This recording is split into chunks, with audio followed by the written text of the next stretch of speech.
Ćao moji prijatelji, gledajte Pitarčića, evo nas knjižari, najbolje znamo. Ako ne trebate stiskati nešto što vam nije potrebno.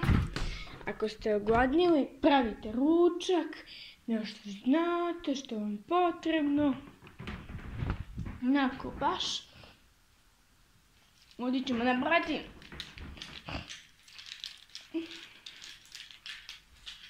flaki, računar,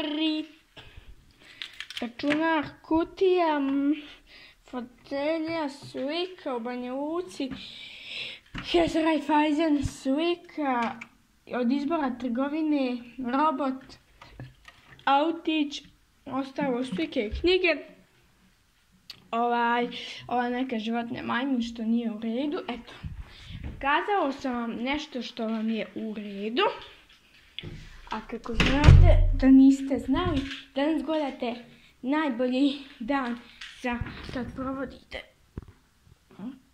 Ovako. Da upalimo televizor što ima na njemu. Da se ne buši više.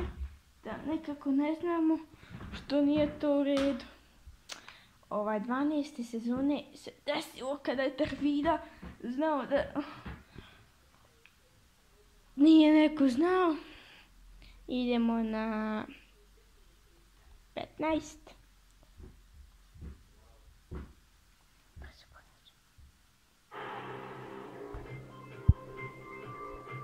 Gledajte. Sport kupuje nedjelja 22.12. Bundesliga, New York, Conference 1, turska košarka, dakle Sarka, Orman, M5, Philadelphia, Dallas. SK5.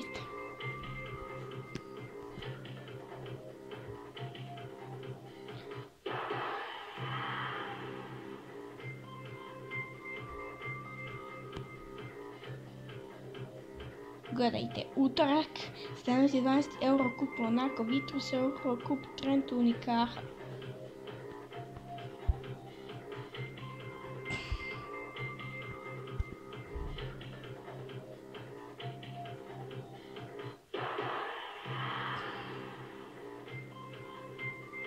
Eurocup Rishon LeZion.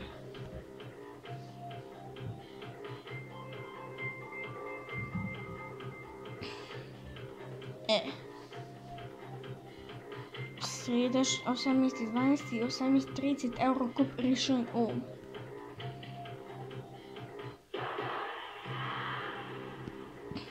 Četvrtak 19.12. Euroleague Fenerbahče Žento 18.40 20.40 Euroleague Orman Valencia. Šta da li? Jesam! Jesam. Hoćeš da dođeš u moju emisiju? Hoćeš doći u moju emisiju? Koju emisiju ti? Moja emisija o knjižari. Hoću. U redu.